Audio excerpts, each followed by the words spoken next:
Hi guys, my name is Joe and today I'll be discussing blockchain changing money and business.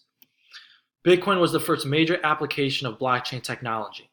Bitcoin was released in 2009 and blockchain is the technology that underpins Bitcoin. Bitcoin is a cryptocurrency which is a digital coin which runs on blockchain. What exactly is blockchain? It's literally a chain of blocks, although in this context the block is the digital information and the chain is the public database. These blocks on the blockchain are made up of digital pieces of information. There's three parts to this block.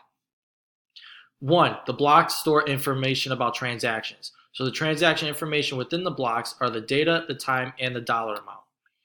Step number two is the block stores information of participants in the transaction.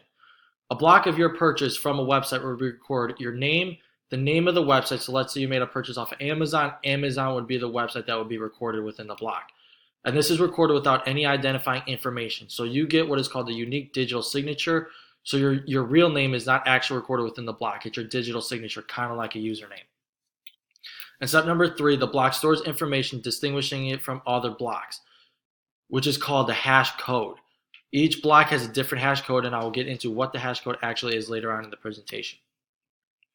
A single block has 1 megabyte worth of data, so depending on how large a transaction actually is, there could be thousands of transactions under one block. How blockchain works. Blockchain is decentralized, meaning it's not controlled by one central authority, but instead it's maintained by miners, or also called nodes, which they run purpose-built computers to solve mathematical equations to make transactions go through. The miner that figures out the mathematical equation receives an award in Bitcoin. Then the validated block is then added onto the previous blocks, creating a chain of blocks called a blockchain.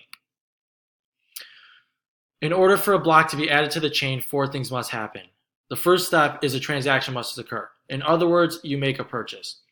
Second is transaction must be verified. Instead of a transaction being verified by, for example, the Exchange Commission, blockchain leaves that out to a network of computers, which they have about 5 million computers across the world. These computers check that the transaction happened in the way in which the purchaser said it did. The computers confirm the time of the purchase, the dollar amount, and the participants within the purchase. Then the transaction must be stored in a block. After the transaction has been verified, the transaction, the dollar amount, your digital signature, and the signature of the participants are stored in the block. It will join thousands of similar transactions in that block. Then the block must be given a hash. Once verified, the block must be given a hash code. The block is also given the hash codes of the recent blocks added to the chain. After given the hash, it's officially been added to the blockchain.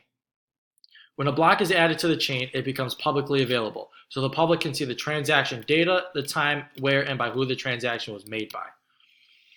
Privacy. Is blockchain private? Anyone can view the chain, although users can opt to connect their computers to blockchain network. Each computer has its own copy of the chain and each copy is identical, although spreading the information across various computer networks is very difficult to manipulate. And personal information about each user is limited to your digital signature. Tamper-proof. Is blockchain secure? This is one of the major questions people are having. Blockchain is indeed very secure.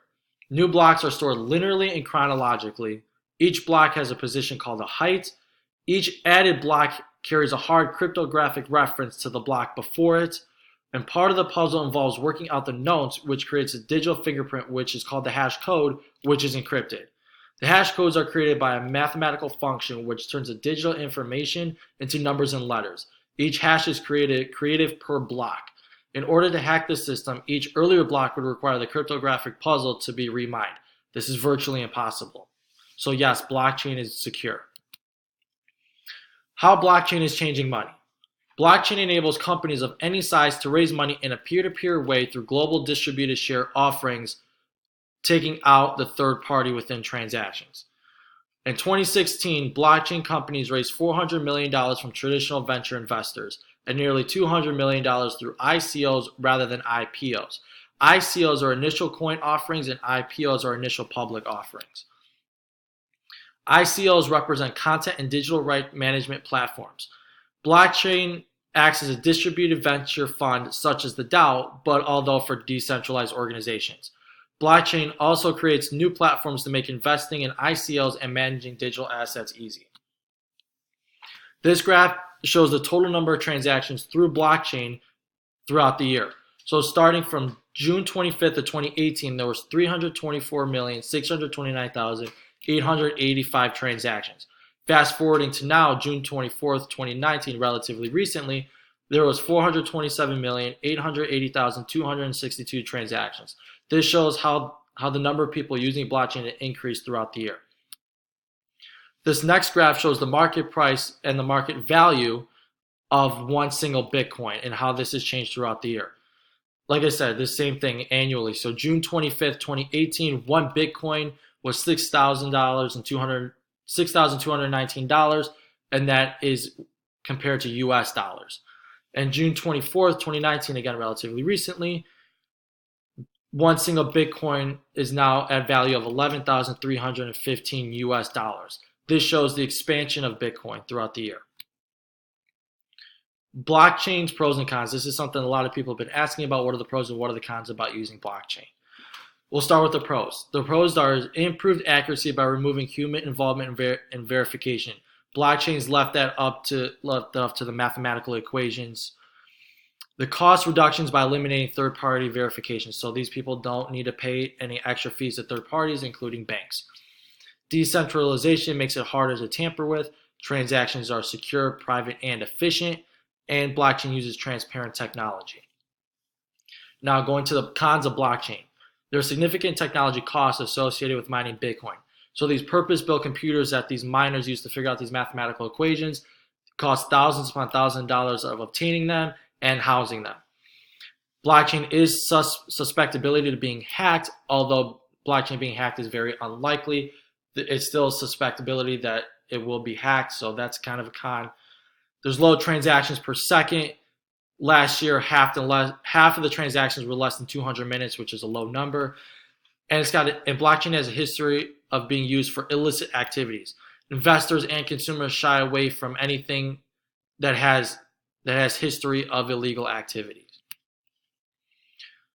Just some facts about blockchain. Again, like I said, the market price per Bitcoin is $11,684.14.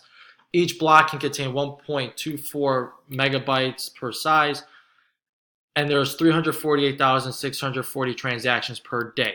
Going off of that, there are 20,590,279 transactions waiting to be confirmed. This is what blockchain calls the mempool size. Now, I chose to do my presentation on blockchain partially because I viewed a TED Talk by Don Tapscott about how the blockchain is changing money and business. To summarize what Don said in the presentation in the TED Talk, he referenced blockchain as the starter to a prosperous world. These are 5 transformations for a prosperous world that he believes blockchain is doing right now. Protecting rights through immutable records, creating a true and sharing economy, having people globally making transactions at the right cost, and not feeding into the third party by paying that extra cost and that extra fee. This feeds into the third point, ending the ripoff, again, not having to pay that extra fee to the third party. Enabling citizens to own and monetize their data and protect their own privacy. And number 5, ensuring compensation for the creators of the value. Miners that figure out the mathematical equation to ensure that the block gets verified before it gets entered into the chain do get compensated in value of Bitcoin. Now, the 3 questions that we had to answer.